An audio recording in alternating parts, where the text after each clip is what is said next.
Hello everyone, it's Shannon Pelletier here. In this video, I'm going to share with you some tips and tricks for mass producing cards using the MISTI. As you all know, the world is such a crazy place right now, and a lot of people are struggling. But I love this idea that Jennifer McGuire came up with to use our crafty talents to create cards and then hopefully give them to others who could use a smile. I really love this idea, and I hope today's video will inspire you and share with you some helpful tips for mass producing your own cards. Today I'm going to be using a layering stamp set. This is Layered Bouquet from Pinkfresh Studios. Layering stamp sets are really great for mass producing cards. They also work really well with the MISTI.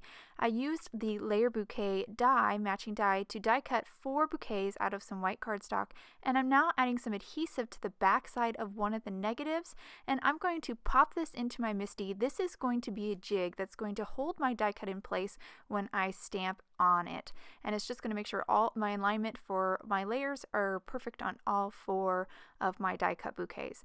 I'm just adjusting the jig here. Just that little tiny little section of cardstock was kind of out of place, and I just used the actual die cut itself to kind of get the jig perfectly in place. I'm now positioning the first layer stamp for this image, and it does help to kind of lean side to side to really get the alignment of that layer perfect. And once I had it perfect, I then picked it up with my MISTI, and I'm now going to move on to inking it up. I'm going to start with a really light color. This is called Ballet Slipper. It's a really light pink. After I stamped it, I'm now going to do some partial inking. I love to do partial inking with layering stamp sets. It just adds so much depth. I'm just holding my ink pad at an angle. This is just a slightly darker shade than the Ballet Slipper. This color is Coral Reef, another Pinkfresh Studio ink color. And by angling my ink pad, only a portion of the ink pad actually comes in contact with the stamp. Therefore, that's why it's only partially inked up and you get a nice gradation on the flower. I'm going to do it here a second time, partially ink up my flowers. And to correct any harsh lines, you can use a little foam dauber to kind of pick up some of that ink and kind of lighten that gradation so you have a smoother gradation of color. I also like to use a chamois or my finger to completely remove ink if it's in any area that I don't want it. And those are some helpful tips for when you want to do some partial inking and you want to remove any harsh lines or any ink where you don't want it.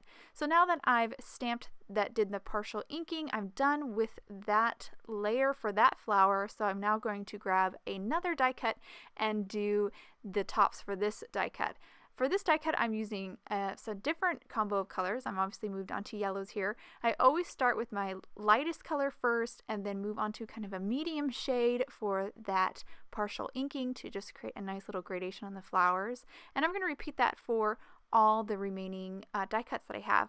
But again, you can totally skip that partial inking step if you want to make this even more streamlined, and they'll still be beautiful flowers as well. So now that I'm done with that first layer of flowers, I'm now moving on to the second layer in this flower, and this is the detail layer. So I remove that first stamp, position the detail layer, and then I'm just inking it up with my darkest shade here. So every flower has 3 shades, a light, medium, and dark, to create the to just create a really flower full of depth and just lots of interest.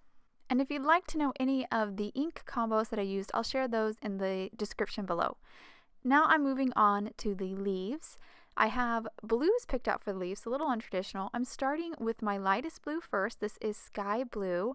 I'm just going to ink up the whole leaves and then stamp it. And now I'm going to move on to partial inking again. I picked a slightly darker shade. This is Summer Shower.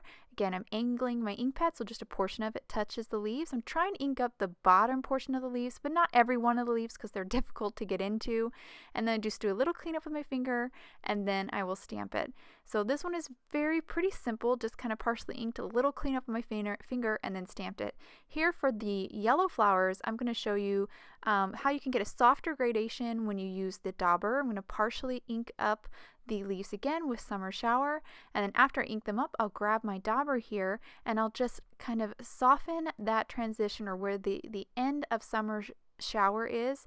Just kind of soften that edge a little bit, and that'll create a smoother gradation. And again, I'll clean up a little bit here and there with my finger if I see any ink where I don't want it, and then I'll stamp it. Now I'll hold the 2 up there just so you can see. You do get a softer gradation when you use the dauber. You can see on the left is softer, and the red has some harsh lines, but both are really beautiful. And for mass producing, if you just want to totally skip the partial inking, you definitely can, but I do love the depth that it adds. I'm now moving on to the last layer of this stamp set, which is the stems. Just position it and then ink it up with my darkest shade, and this is Sapphire. And again, I chose a blue combo here for these flowers. I just wanted to do something a little bit different, and I really like how these colors look with the blue leaves. So now I'm going to move on to adhering them to some craft foam. I went ahead and die cut 4 bits of white craft foam out with the layered bouquet die, and this is going to add some dimension to the backside of our flowers. It's a really easy way to add dimension instead of cutting a bunch of little bits of foam tape, but I like to leave the die cut inside the negative, so that's why you see these kind of bulky pieces of craft foam. I then adhere the die cut to the craft foam die cut, and then after the glue has set, I'll then pop out both from the craft foam negative.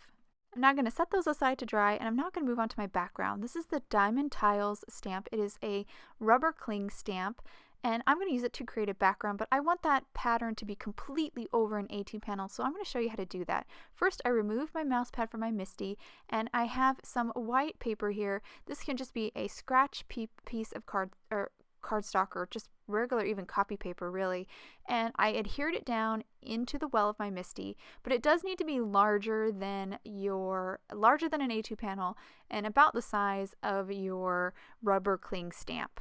So I just put it in my MISTI, and now I'm going to just ink up this Diamond Tile stamp with some gray ink and stamp it so I can just see the pattern. Now I have an A2 acetate grid. You can also just use a A2 panel of acetate if you don't have an acetate grid, and I'm going to center it where I like the pattern the most, where I get kind of the lines all symmetrical, and then I'll just trace around the acetate with the pencil. And so now I know where to place my panel, and then I added a little strip of tape in the center, and then I'm going to adhere my A2 panel to it, and now I'm ready to stamp. And this will make sure that my whole entire panel will be completely covered with this beautiful Diamond Tiles pattern. So I'll just stamp it and then remove it, and then I'm ready to pop in another A2 panel inside that opening that I traced with my pencil. And I'll repeat this process for all 4 panels. Now that some time has passed and the glue has dried, I can now pop out my die cut from the craft foam negative and also pop out all the little negative pieces in between the leaves, and then I'm left with this beautiful dimensional bouquet that's going to really add some depth to our card. I'm going to temporarily position it here on one of our stamped panels, and I'm going to use that to help me figure out where I want my sentiment to go. Once I have my sentiment positioned, I'll then pick it up with my MISTI, and then I'm going to ink it up with Pinkfresh Studios Detail Black ink and then stamp it. After I stamp that panel, I'll then grab my next panel, load it into the lower right corner of my MISTI, and then stamp it. And I'll repeat that process for all of my panels till they're all stamped with my sentiment. Now that my panels are done, I can now complete this card. I have 4 A2 top folding white card bases. I added some liquid glue to the front, and then I adhered my background panel. Then I'll finish the cards by simply adding some liquid glue to the back side of my flowers and then sticking those down. I will then repeat this process for all of my cards till I have all 4 cards done. And here are all 4 cards completed. I'll hold them up to the camera so you can get a good look at some of the details. I love this layered bouquet stamp set. It really creates some beautiful flowers, and I think the partial inking that we did added some extra depth and I think really makes them pop. And then the Diamond Tiles background is just, I think, a perfect pairing with these flowers. And these cards were really simple and easy to make. They're a great, simple mass production design that you could easily recreate at home with whatever layering floral stamp sets that you might have.